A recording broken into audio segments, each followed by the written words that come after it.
الحمدللہ رب العالمین والصلاة والسلام علی حبیبہ محمد وآلہ وصحبہ اجمعین اما بعد فاعوذ باللہ من الشیطان الرجیم بسم اللہ الرحمن الرحیم فی آیات بینات مقام ابراہیم ومن دخلوا کان آمنا وللہ علی الناس حج البیت من استطاع الیہ سبیلا ومن کفر فإن اللہ غنی عن العالمین اللهم سبحانك لا علم لنا إلا ما علمتنا إنك أنت العليم الحكيم مولاي صل وسلم دائما أبدا على حبيبك من زانت به البصر معزز سامعین کرام السلام علیکم ورحمۃ اللہ وبرکاتہ۔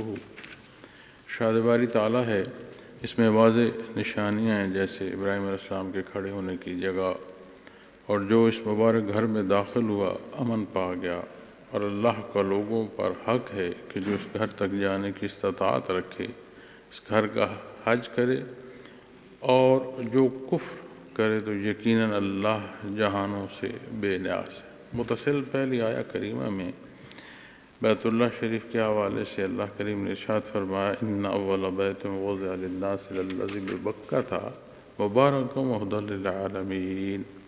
میں نے پچھلے بیان میں عرض کیا تھا کہ یہود نے یہ اعتراض اٹھایا تھا کہ پہلا جو حصہ عبادت کے لیے دنیا میں قائم ہوا وہ بیت المقدس ہے۔ اللہ کریم نے جو ارشاد فرمایا کہ مکۃ المکرمہ میں جو بیت اللہ شریف ہے وہ پہلا گھر ہے جو اللہ کریم کی عبادت کے لیے تعمیر فرمایا، اور حضرت آدم علیہ السلام نے تعمیر فرمایا۔ اللہ جل شانہ کی ذات غفور الرحیم ہے، مخلوق کو اس نے عبادت کے لیے پیدا فرمایا جہاں اللہ جل شانہ نے وہ صفات جو عبادت کے لیے انسان کے لیے اس کے وجودی طور پر اور اس کے شعور میں حصے درکار تھے وہ اسے عطا فرمائے، وہاں اسے ظاہری طور پر بھی رب العالمین نے وہ مقام، وہ حصے، وہ عبادات، بنیاد ایمانیات جو ہیں وہاں سے عبادات تک کے پہلو سارے جو ہیں اسے عطا فرمائے۔ پھر انسانی زندگی ایسی نہیں ہے کہ اس نے عقیدہ اختیار کیا اور عبادت کی اور زندگی یا معمولات تمام ہوئے، اس کے ساتھ بے شمار عوارضات اللہ کریم نے مقرر فرمائے۔ اسے وہ شعور بخشا کہ یہ تجزیہ کر سکتا ہے، یہ سوچ سکتا ہے، اپنی استطاعت کو بروئے کار لاتے ہوئے کسی بھی شے یا کسی بھی حصے سے متعلق، عمل سے متعلق تجزیہ کر سکتا ہے، پھر اپنے تجزیے پر فیصلہ کر سکتا ہے کہ میں کس راہ کا مسافر ہوں۔ یقیناً یہ جو فرصت ہے اس کی حدود و قیود ہیں، ایسا نہیں ہے کہ ہر کسی کو اپنی پیدائش پر یا اپنی موت پر یا صحت و بیماری، شکل و صورت، کتنے پہلو ہیں، یا وقت، یہ اختیار نہیں ہے کہ کارگاہ حیات میں اس کا اختیار ہے۔ وہ اپنے لیے کیا پسند کرتا ہے اور کس راہ کا مسافر ہونا یہ فیصلہ وہ کر سکتا ہے، اور اس میں اللہ کریم نے ہر ایک کو اجازت۔ اسی لیے یہ جو زندگی ہے یا عقیدہ اختیار کرنا یہ بنیادی حق ہے، اور یہ منع فرمایا گیا ہے کہ یہ وہ بنیادی حقوق ہیں جن پر کسی پر زبردستی نہ کی جائے۔ اللہ کریم کی ذات لامحدود ہے، مخلوق محدود ہے، محدود لامحدود کو نہیں سمجھ سکتا۔ جتنی اس کی ضرورت ہے اس عالم خلق اللہ کریم نے جہاں مخلوق کی ضروریات پوری فرمائی، چونکہ اس کی ذات رب العالمین ہے، ہر ایک کی ہر لحظے ہر ضرورت پوری فرمانا یہ شان ربوبیت ہے۔ جہاں ظاہری وجودی ضروریات کی تکمیل ہے وہاں اس کا وہ مقصد حیات جو عبادات کے پہلو سے اسے بھی اللہ کریم نے حصے عطا فرمایا۔ جہاں اس کی ذات تک کی رسائی مخلوق میں یہ استطاعت ہی نہیں ہے، یہ جرأت ہی نہیں ہے، یہ اس کی حدود ہی نہیں ہے کہ اس کی ذات کی وہ حصے جو اس نے بیان فرمائے ہیں قرآن کریم میں، جو نبی کریم صلی اللہ علیہ وسلم نے ارشاد فرمایا کہ اس سے بڑھ کر اس کی ذات پر کوئی کسی پہلو سے جان پائے، لیکن اس غفور الرحیم نے اس محتاج کو اس کی احتیاج ہر پہلو سے پوری فرمائی، اور جہاں اس کی ذات اور اس کے حضور سر بسجود ہے اسے اللہ جل شانہ نے بیت اللہ شریف عطا فرمایا۔ اب یہ تجلیات ذاتی کا محبت ہے کہ اس کا سجدہ عین ایسی ہے جیسے اللہ کریم کا سجدہ ہے۔ اللہ کریم کی ذات مقید نہیں ہے۔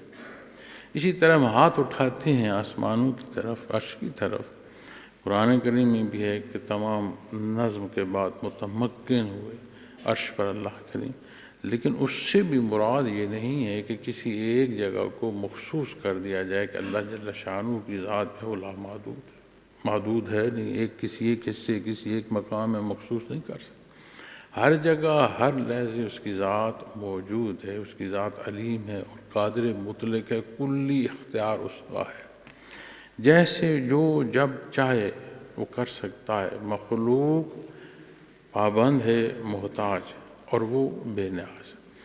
اللہ جل شانہ نے جیسے عرش کی طرف، اب عرش کی طرف جب دعا کی جاتی ہے تو اس سے بھی مراد یہ ہے جیسے عطا اس نے فرمانا، لیکن مخصوص اس کی ذات کو نہیں کیا جا سکتا۔ اسی طرح بیت اللہ شریف کے مقام کو اس نے مقرر فرمایا، اور اس کی طرف کا رخ ایسی ہے جیسے اس کی طرف رخ ہو، اور یہاں کی تعمیر کو، چاہے یہ پتھر ہو، چاہے یہ گارا ہو، چاہے اس میں کوئی لکڑ کا استعمال ہے، کوئی شے، اس کو اس جگہ سے اٹھا کر عین انہی حصوں کو، انہی پتھروں کو، اسی گارے کو اٹھا کر کسی دوسری جگہ رکھ دو، اسے بیت اللہ کا مقام نہیں۔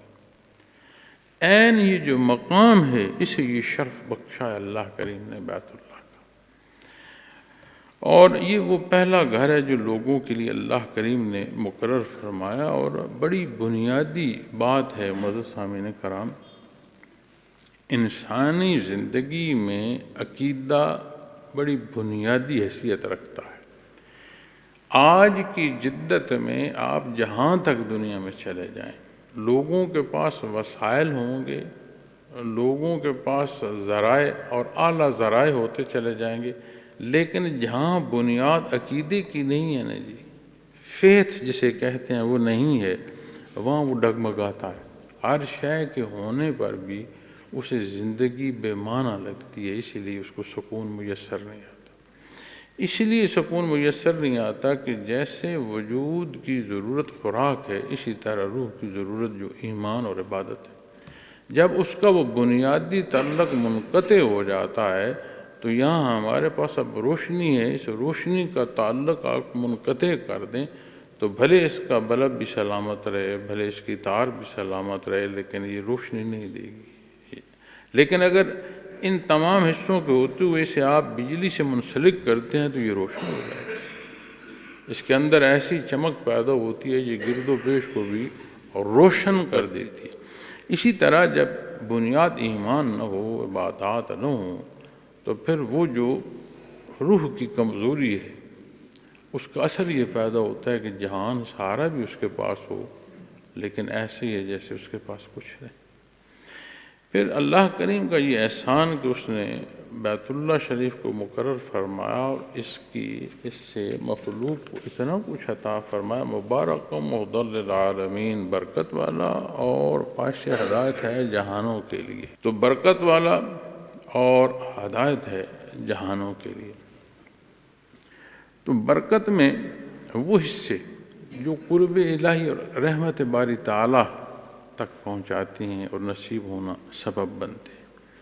ہدایت ہر وہ پہلو جو عند اللہ پسندیدہ ہے، وہ بات عقیدے کی ہو اور بات عمل کی ہو، عمل میں عبادات کا پہلو ہو یا امور دنیا ہو، ہر پہلو وہ جو اللہ کریم کو پسند ہے، عند اللہ پسندیدہ ہے، جو اس نے اپنی مخلوق کے لیے مقرر فرمایا۔ اب برکات میں اجر اور ثواب کی بات آتی ہے۔ معزز سامعین کرام، اجر اور ثواب کسی عمل کا نتیجہ ہے، اسی لیے قرآن کریم نے کافر کے کفر پر بھی ارشاد فرمایا، حل صبح بالکفر، اس کے کفر کا جو نتیجہ۔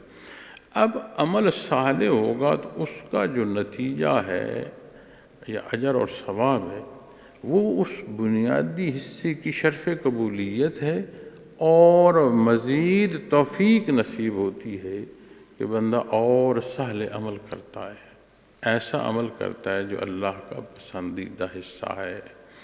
اب یہ ایک الگ حصہ اور الگ نقطہ ہے، اللہ کریم نے مخلوق کے لیے جو کچھ پسند فرمایا وہ پھر مخلوق کو فائدہ دیتا ہے، اس لیے کہ وہ بے نیاز ہے، اسے کوئی ضرورت نہیں، کوئی احتیاج نہیں۔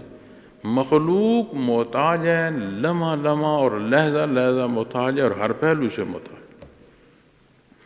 اس لیے جو اس نے بنیاد عطا فرمائی عقیدہ ہے، جو اس کا فیت ہے، وہ بھی اس مخلوق کی ضرورت ہے۔ پھر جو حصے اس نے ایمانیات کے جتنے ہیں، جتنے پہلو، سارے اسی کی ضرورت ہے کہ اسی کی زندگی کا دار و مدار ان بنیادوں پر ہے۔ عبادات عمل میں دو حصے عبادت کا بھی ہے، اور بنیادی جو ضروریات زندگی ہیں وہ بھی تو ایک عمل ہے۔ ہر دو پہلو میں اللہ کریم نے عطا فرما۔ اب ایمان کے بعد عبادات جو نصیب ہوتی ہیں وہ اس قابل کرتی ہیں کہ بندہ بندگی اسے نصیب ہو سکے، بندگی میں ترقی اسے نصیب ہو، اللہ جل شانہ کی رضا اسے نصیب ہو، اللہ جل شانہ کا قرب اسے نصیب ہو۔ یہ عبادات وہ پہلو اور وہ راستہ ہے۔ عملی زندگی میں اس نے عمل کرنا ہے، کوئی نہ کوئی عمل اس نے ضرور کرنا ہے، اس لیے کہ زندگی رکتی نہیں ہے، ایک مسلسل عمل ہے جب تک کی فرصت ہے۔ اب جب فرصت ختم ہو جاتی ہے تو عمل بھی ختم ہو جاتا ہے۔ اب اس میں صرف وہ اکیلا نہیں ہے، عالم خلق ہے، پورا ایک خلق کا نظام ہے، ایک مربوط نظام ہے جس میں وہ ایک اکائی کے طور پر اپنی زندگی بسر کر رہا ہے۔ اس اکائی کو اللہ نے کیا فضیلت بخشی، اسے کیا کچھ عطا فرما، یہ ساری بات اپنی جگہ پر، لیکن کل خلق میں ایک اکائی ہے، ایک زندگی ہے، زندگیوں میں ایک زندگی ہے جسے اللہ نے بہت بڑی اہمیت عطا فرمائی۔ اس پر اللہ کریم کے احسانات بہت عظیم احسانات، لیکن اس نے اپنی زندگی اور عمل جو ہے اسے گزارنا ہے۔ اللہ کریم اسے اس کی زندگی کے ہر عمل کی رہنمائی عطا فرماتے۔ اب جو اس بنیاد ایمان سے لے کر عمل تک زندگی ویسے بسر کرتا ہے جیسے اللہ کریم نے اس کے لیے پسند فرمائی ہے، سہولت اسے میسر آتی ہے، اجر اور ثواب اسے نصیب ہوتا ہے، اور ما بعد الحیات، جہاں ابدی حیات ہے یعنی آخرت کی جب بات آتی ہے تو اس آخرت کی زندگی میں اسے اللہ کریم کامیاب زندگی عطا فرماتے ہیں۔ فوز عظیم، ایسی بڑی کامیابی کہ جس کا اندازہ نہیں کیا جا سکتا کہ کتنی بڑی کامیابی ہے۔ تو وہاں جہاں اس نے ہمیشہ رہنا ہے اسے اللہ کے لیے وہ زندگی عطا فرماتے ہیں جس میں کوئی حسرت نہیں ہو، کوئی ایسی بات جو اسے پسند ہے اور اسے میسر نہ آئے۔ اور دنیا کی زندگی میں جس کے پاس بادشاہی ہے اس کا سینہ کھول کر دیکھے تو حسرتوں سے بھرا ہوتا ہے۔ ظاہری بڑی حیثیت ہے، بڑی طاقت ہے، لیکن اس کا دل کھولو اپولوں سے بھرا ہے، بے شمار حسرتیں لیے وہ بھی بیٹھا ہے، ایک جھگی میں بیٹھے ہیں اس کی حسرتیں دیکھ لو، ایک وہ بادشاہ کی حیثیت میں محلات میں بیٹھا لیکن اس کی زندگی بھی حسرت زدہ ہے۔ یہ دنیا ہے، اس کے اصول اور ضابطے ہیں، لیکن جسے اللہ نے جو حکم فرمایا اس کے مطابق جو اسے اجازت ہے اسے بروئے کار لاتے اختیار کرتا ہے تو حال بدل جاتا ہے۔ اور مکہ المکرمہ بیت اللہ شریف بھی بیان فرمایا، اور پہلا گھر جو بیت فرمایا گھر مخلوق بے بکہ تھا مکہ میں، کہ کوئی غلط فہمی میں نہ رہے، مالک ہے نا، مخلوق اس نے پیدا فرمایا، اس کی ایک ایک کیفیت سے وہ واقف ہے، اس نے اسے حصے عطا فرمایا۔ تو وہ شہادت کہ یہ وہ پہلا گھر ہے جو مخلوق کے لیے ہدایت اور رحمت ہے، جو مکہ المکرمہ میں نے اپنے پچھلے بیان میں بیت اللہ شریف کی تعمیر کے حوالے سے بھی کچھ گزارشات پیش کی تھیں، تاریخی حصوں میں عرض کی تھیں، برکات بھی بے شمار ہیں۔ اب مختلف روایات میں مختلف پہلو ملتے ہیں۔ حضرت انس رضی اللہ تعالیٰ کی روایت ابن ماجہ سے ملتی ہے کہ نبی کریم صلی اللہ علیہ وسلم نے فرمایا کہ اگر کوئی نماز اپنے گھر میں پڑھتا ہے تو اس کی نماز ایک نماز ہوئی، اپنے محلے کی نماز میں جا کر مسجد میں نماز ادا کرتا ہے تو اس کی نماز 1 سے 25 ہو گئی۔ یہی اس کو جامع میں جا کر نصیب ہوتی ہے، آبادی کی جامع مسجد میں، تو فرمایا 500 نماز جتنا اس کو اجر اور ثواب نصیب ہوتا ہے۔ یہی حصہ اسے بیت المقدس میں نصیب عبادت کا ہوتا ہے، تو 1000 نماز آپ صلی اللہ علیہ وسلم نے فرمائی۔ پھر فرمایا مدینہ منورہ میں جو حرم ہے، وہاں جو اسے شرف نصیب کو نماز کا 50,000 نماز کے برابر۔ پھر بیت اللہ شریف میں جب وہ پہنچتا ہے اور نماز ادا کرتا ہے تو نماز ایک ادا کرتا ہے، لیکن اسے عمل جو ہے 1,00,000 نماز کا جو ہے نصیب ہوتا ہے۔ اب کتنی برکات ہیں اللہ کریم نے مخلوق کے لیے رکھی ہیں۔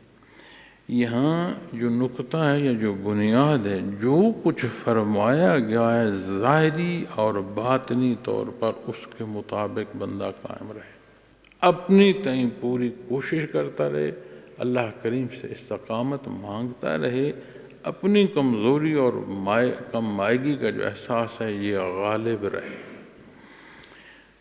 باقی مالک ہے جہان کا، ہر شے اس نے عطا فرمائی، نور ایمان اس نے عطا فرما، جو بھی کمی بیشی ہے وہ ہماری طرف سے ہے، لیکن جو حصے عطا فرمائے ہیں اچھائی کے سارے اس کی عطا ہے۔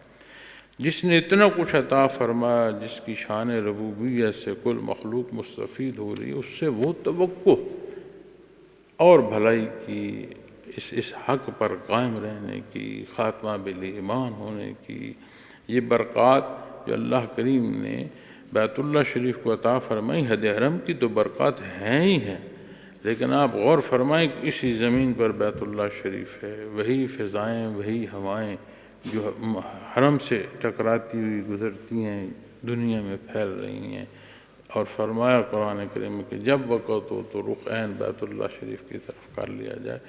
تو جو دنیا کے جس خطے میں ہے وہاں جب وہ رخ بیت اللہ شریف کی طرف کرتا ہے اسے برکات نصیب ہوتی ہیں، صاحب ایمان کو ویسے اس کی برکات نصیب ہوتی ہیں۔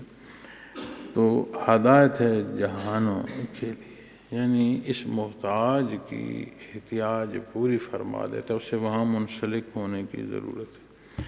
اب ساری برکات ہیں معزز خواتین و حضرات، لیکن ایک جو احتیاط ہے، جب انحطاط پیدا ہوتی ہے، اور انحطاط اس لیے پیدا ہوتی ہے کہ بندہ اصول سے ہٹ جاتا ہے، جب اصول سے ہٹتا ہے تو انحطاط پیدا ہوتی ہے۔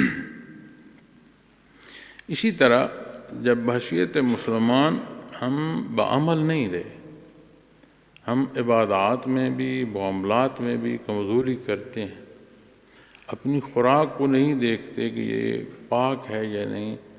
آج تو ہمیں یہ خدشہ بہت لاحق ہو چکا ہے کہ حرام اور حلال تک ہم پہنچ چکے ہیں کہ یہ خیال نہیں رہا کہ یہ حلال ہے یا حرام، شے ہونی چاہیے، حلت و حرمت پر بات ختم ہوگی، حالانکہ اس کی نزاکت جو ہے حلالاً طیبہ، قرآن کریم اس کی پاکی تک کو ارشاد فرماتا ہے۔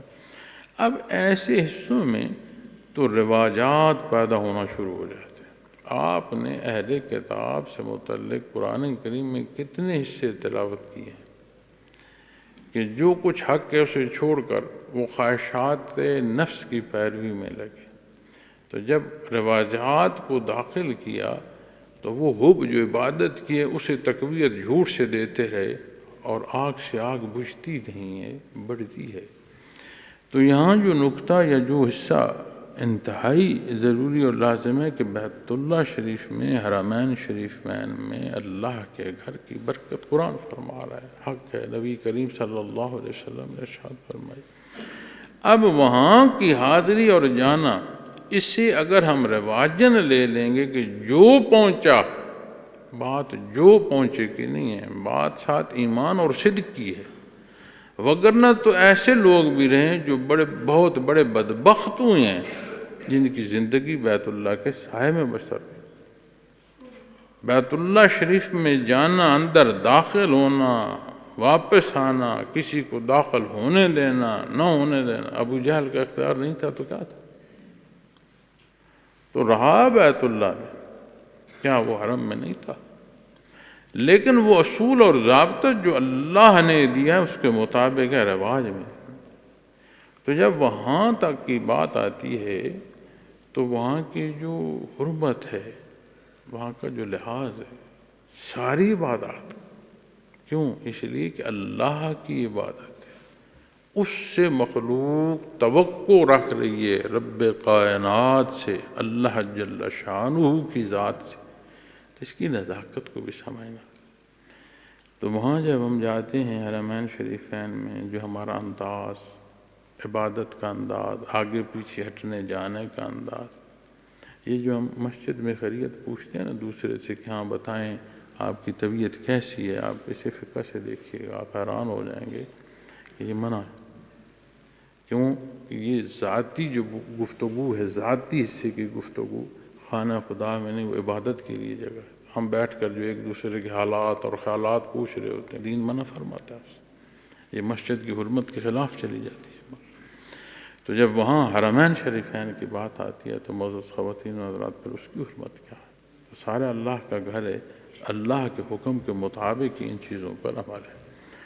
تو جب ہدایت کی بات آئے گی تو یہ وہ تعلق ہے جو بندگی کا ہے، جو زندگی کے ہر پہلو کو ایسی خوبصورتی عطا فرمائے گا کہ ظاہر اور باطن وہ درست ہو۔ ہمیں رواجات نہیں، ہمیں عبادت کی ضرورت۔ اور جب ہم عبادت کو رواجات میں لے جاتے ہیں تو پھر یہی حال ہوتا ہے جو آج اسلامی معاشرہ، اب نام تو اسلامی معاشرہ ہے لیکن اسلام میں رواجات کے داخل حالات یہ ہیں جن میں سے ہم گزر رہے ہیں۔ فی آیات بینات مقام ابراہیم، اس میں واضح نشانیاں ہیں جیسے ابراہیم علیہ السلام کے کھڑے ہونے کی جگہ۔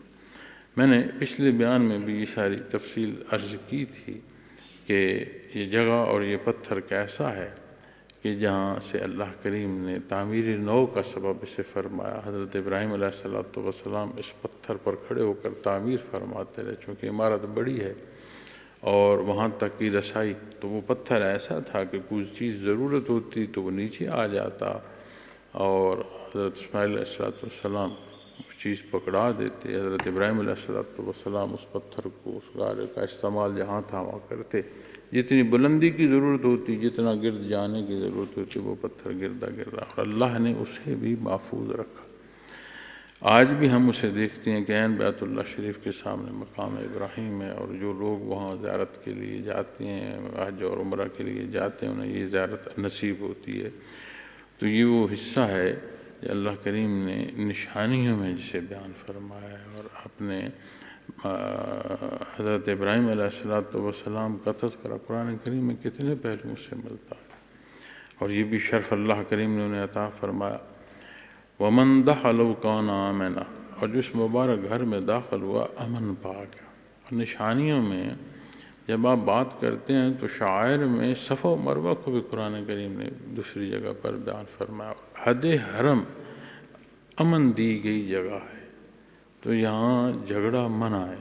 تو جب ہم وہاں جا کر عبادات میں دست و گریبان ہو رہے ہوتے ہیں تو کبھی اس کو بھی ہمیں غور کرنے کی ضرورت ہوگی کہ اللہ کریم نے اس کی حرمت کیسی بیان فرمائی۔ مفسرین کرام، یہ آج تو آبادی اتنی زیادہ ہو گئی ہے کہ حد حرم میں آپ کو غیر آباد جگہ شاید ہی کہیں کو نظر آئے، جو ظاہری طور پر غیر آباد ہے وہاں بھی اتنے لوگ پھر رہے ہوتے ہیں کہ جنگلی حیات نہیں ہے۔ تو حد حرم میں وہ فرماتے ہیں کہ کوئی درندہ کسی جانور کے پیچھے لگا ہو اور وہ بھاگ رہا ہو اور وہ حد حرم میں دخل ہو جائے تو درندہ رک جاتا تھا، اس لیے کہ حد حرم کو اللہ نے ایسی امان عطا فرمائی۔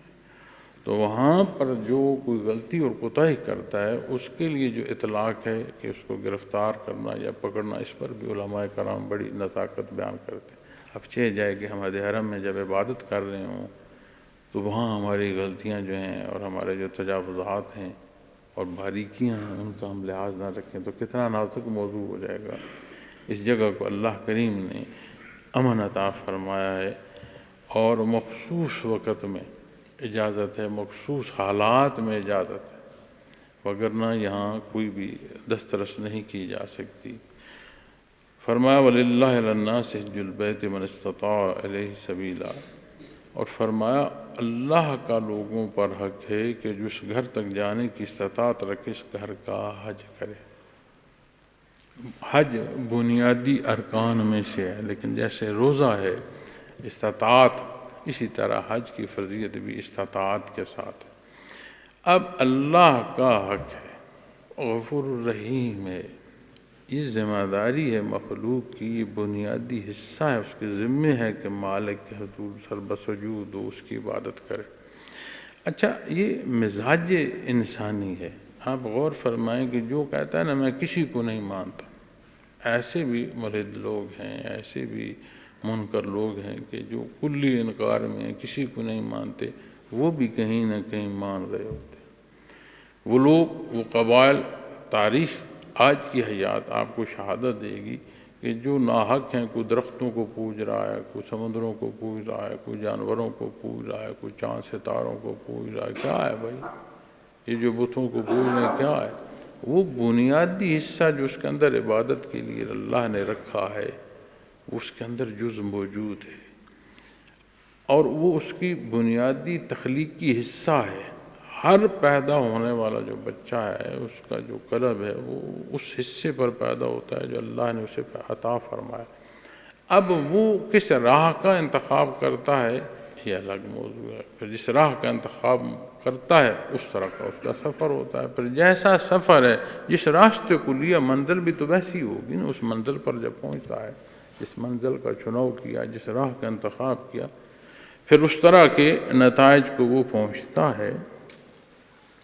تو اللہ کا حق ہے۔ ایک حدیث شریف میں یہاں تک بیان فرمایا گیا ہے کہ بندے کا 7 دن میں نہا لینا، یہ اللہ کا حق ہے اپنے بندے پر۔ اب جس نے نہانا ہے، صفائی تو اس کی ہے۔ بیت اللہ شریف میں جسے حج کا شرف نصیب ہوا، نبی کریم صلی اللہ علیہ وسلم فرماتے ہیں کہ شرف قبولیت اسے ایسا کر دیتی ہے جیسے آج دنیا میں پیدا ہوا ہے۔ اس طرح اس کی کمزوریاں اور غلطیاں جو ہیں وہ مٹ جاتی ہیں، دھل جاتی ہیں، کہ جیسے آج یعنی بچہ جو پیدا ہوتا ہے وہ معصوم، اس طرح اس کو اللہ کریم معافی عطا فرماتے ہیں جیسے دنیا میں آج پیدا ہوا۔ اب وجود کی صفائی پر فرمایا جا رہا ہے اللہ کا حق ہے کہ بندہ کم از کم ہفتے میں ایک دفعہ تو نہانا کس نے ہے جسے فرمایا جا رہا ہے۔ صفائی اس کی ہونی ہے، اس نے اس قابل ہونا ہے کہ وہ صاف ہو، اور اللہ کا حق ارشاد فرمایا جا رہا ہے وہ غفور الرحیم عطا فرماتا ہے۔ ہم اللہ کی طرف جب دیکھتے ہیں، سمجھنا چاہتے ہیں، ہم ایسے سمجھتے ہیں جیسے مخلوق ہے، جیسے میں نے یہ عمل کیا تو وہ ناراض ہوگا، میں نے یہ دے دیا تو وہ راضی ہوگا۔ ہم اللہ کی ناراضگی اور راضی حصے کو اس کا اسی طرح سمجھتے ہیں جیسے مخلوق سے رشتہ، ایسا نہیں۔ اللہ جل شانہ کی ذات کی طرف دیکھنا ہے تو وہ دیکھو جو نبی کریم صلی اللہ علیہ وسلم نے فرمایا، جو قرآن حدود و قیود متعین فرما رہا ہے انہیں دیکھ۔ تو جب بات آتی حق کی تو اللہ محتاج نہیں ہے، اسی لیے کہ اگلا حصہ جو فرمایا جائے وَمَنْ كَفَرَ فَإِنَّ اللَّهَ غَنِيٌّ عَنِ الْعَالَمِينَ، اور جو کفر کرے یعنی انکار کرے تو یقیناً اللہ جہانوں سے بے نیاز ہیں، تیرے ایک سجدے کی نہیں، وہ تو پورا جو جہان ہے ان سے بے نیاز ہے، وہ تو محتاج ہے نہیں۔ تو جب حق کی بات آئی تو سمجھ آتی ہے کہ اللہ کریم غفور الرحیم ہے۔ جیسے نماز برائی اور بے حیائی سے روکتی ہے، جیسے نماز حق اور باطل کی تفریق کر کے بندے کو حق پر کھڑا کرتی ہے، اسی طرح حج کی شرف قبولیت بھی بندے کی بندگی میں اضافہ کرتی ہے، اسے وہ آشنائی جو مالک سے اس کی ضرورت ہے اس میں ترقی دیتی ہے، اس کی کمزوریاں، اس کی غلطیاں، اس کے گناہ، ان کے دھل جانے کا سبب ہے یہ حاضری۔ لیکن جب ہم دیکھتے ہیں اپنے مزاج اور انداز یا اس کمزور پہلو کو جس کا میں تھوڑی دیر پہلے ذکر کر رہا تھا، تو ایسا بھی دیکھا گیا ہے کہ لوگ پیسے مانگ کر اکٹھا کر رہے ہوتے ہیں چندہ کر کے کہ میں نے حج پر جانا، تم پر فرض ہی نہیں ہے۔ اور یہ کیا درست ہوگا کہ تم پر جو فرض نہیں ہے عبادت، اس کے لیے تم چندہ جمع کر رہے ہو، تم صاحب استطاعت ہی نہیں ہو۔ اسی طرح روزے کی بات آتی ہے، اگر کسی کی زندگی کو خطرہ ہے اور وہ روزہ رکھ رہا ہے تو کیا بیمار کو رخصت نہیں ہے؟ تو جو اللہ نے حکم دیا عمل کرنے کا، تو جو رخصت دی ہے وہ کس نے دی ہے؟ اس کی مثال ایسے ہوگی جیسے فجر کی 2 رکعتیں فرض کی، بندہ کہ میں تو طاقت میں بھی ہوں، فارغ بھی ہوں، موقع بھی ہے، میں 4 پڑھ لیتا ہوں، تو کیا 4 فرض فجر کی ادائیگی نماز ادا ہوگی؟ کس معنوں میں چلی؟ اسی طرح جب حج کی بات آتی ہے، عمرہ کی بات آتی ہے، تو جو حصے بیان فرمائے گئے ہیں ان کو ضرور دیکھنا چاہیے۔ جہاں وہاں جا کر نزاکت دیکھنی ہے، وہاں جانے کا جو حکم ہے اس کے بھی پہلو جو دیکھنا ہے، اس لیے کہ اللہ کریم نے جس نے حکم دیا ہے اسی نے رخصت بھی عطا فرمائی ہے۔ تو اللہ کا لوگوں پر حق ہے کہ جو اس گھر تک جانے کی استطاعت رکھے اس گھر کا حج کرے۔ پھر ایک ایک چیز واضح بیان فرما دی گئی ہے۔ نبی کریم صلی اللہ علیہ وسلم نے بنفس نفیس ایک ایک عمل اختیار فرمایا، تربیت فرمائی، اور ایک ایک حصے کی تصحیح جہاں ضرورت پیش آئی آپ کے حضور بات رہنمائی کے لیے عرض کی گئی، آپ نے تصحیح فرمائی، اجماع ہم تک پہنچانے کا سبب۔ عین اسی طرح عمل ہوگا جیسے قرآن و سنت بیان فرما رہے ہیں، وگرنہ میں نے عرض کیا کہ عین بیت اللہ کے پتھر اٹھا کر دوسری جگہ پر رکھ دو، اس کا سجدہ نہیں ہو سکتا، وہ بیت اللہ کے معنوں میں ہی نہیں داخل ہو، حالانکہ وہی پتھر ہیں، وہی جگہ، اس جگہ جہاں حکم فرمایا گیا۔ اس لیے پھر جب ہم وہاں جائیں تو وہ اصول اور ضابطے جو اللہ کے حبیب صلی اللہ علیہ وسلم نے فرمایا ان کے مطابق ہی عبادت ہو۔ تو اس گھر کا حج کرے۔ وَمَنْ كَفَرَ فَإِنَّ اللَّهَ غَنِيٌّ عَنِ الْعَالَمِينَ، اور جو کفر کرے، انکار کرے، تو یقیناً اللہ جہانوں سے بے نیاز ہے۔ اب جب بات جہانوں کی آئے گی اس میں سے آپ اپنی اس دنیا کو صرف لے لو، کل جو عالمین ہیں ان کو چھوڑ دو۔ کتنے عالم ہیں اس پر بھی گفتگو ہوتی ہے، کہیں بعض دفعہ علماء کرام فرماتے ہیں کہ 18,000 عالم ہیں، اور ان عالم کو اس طرح تقسیم کرتے ہیں کہ جیسے یہ عالم ہے اسی طرح فرشتوں کا ہے، اسی طرح تقسیم کرتے ہیں، 18,000 کہتے ہیں، لیکن مقصد اس تعداد کی نہیں ہے، کتنے ہیں کون جانے۔ لیکن جب میں ان تمام عالمین میں سے اپنے عالم پر آ جاؤں تو کوئی اندازہ ہے کہ حضرت آدم علیہ السلام سے لے کر آج تک کتنی مخلوق پیدا ہوئی، کہاں دفن ہے، کہاں سے اس نے کھایا، کہاں رہی۔ آج اس وقت تمام شمار کے باوجود کوئی حتمی بات کہہ سکتا ہے کہ اس وقت دنیا میں انسان کتنے؟ کوئی یہ کہہ سکتا ہے کہ قیامت تک ہمارے بعد کتنی مخلوق آئے گی؟ اسی زمین پر کتنی جدید زندگی ہے، اس جدت میں کوئی ایسا آلہ ایجاد ہو چکا ہے جو یہ بتائے کہ اسی زمین پر جس پر میں اور آپ رہ رہے ہیں کتنی مخلوق رہتی ہے۔ جس زمین پر رہتے ہیں اس میں اس کے سینے میں زیر زمین کتنی مخلوق رہتی ہے۔ تو جس جہان میں ہم رہتے ہیں، عالم میں ہم رہتے ہیں، اس میں ان تمام حصوں کے ساتھ پھر اپنی ذات کا شمار کرو کہ میرا نمبر کیا ہے۔ آپ اشاریہ لگا دیں، ساری زندگی زیرو لگاتے رہو، زیرو لگتے زندگی تمام ہو جائے گی، اپنے حصے کا ایک نہیں لکھ سکو گے کہ میرا کون سا نمبر۔ ایسا غفور رحیم عالمین کا مالا وہ بے نیاز ہے۔ یہ سارا حکم جو ہے اس نے تمہیں تمہارے لیے عطا فرمایا، اس میں تمہاری بہتری ہے۔ ایسا غفور رحیم ہے، یہ شان ربوبیت ہے، اسے اپنی مخلوق بڑی پیاری ہے، اس نے اس کو ہر وہ حصہ عطا فرمایا ہے جس میں اس کی بہتری ہے۔ اب جہاں کوئی تجاوز کرتا ہے، اس لیے قرآن فرماتا ہے اللہ ظلم نہیں کرتے، یہ اپنے اوپر خود ظلم کرتے ہیں، اور قیامت کے حالات، روح قبض کرنے سے لے کر قیامت تک کے حالات، حساب کتاب کے حالات، اور عین دوزخ کی گفتگو، یہ بھی قرآن بیان فرماتا ہے۔ مخلوق مانے گی کہ ہم نے اپنے اوپر خود ظلم کیا، تب مانو گے، اس کا کیا اثر؟ آج مان، آج کا ماننا فائدہ دے گا کہ بندہ غلطی کو غلطی مان، جب غلطی کو غلطی مانے گا تو پھر اسے چھوڑے گا اور تصحیح کی طرف آئے گا۔ اور پھر ہمارے ذمہ ہے کہ دین اختیار کیا جائے اور مخلوق تک دین پہنچانے کا سبب کیا جائے۔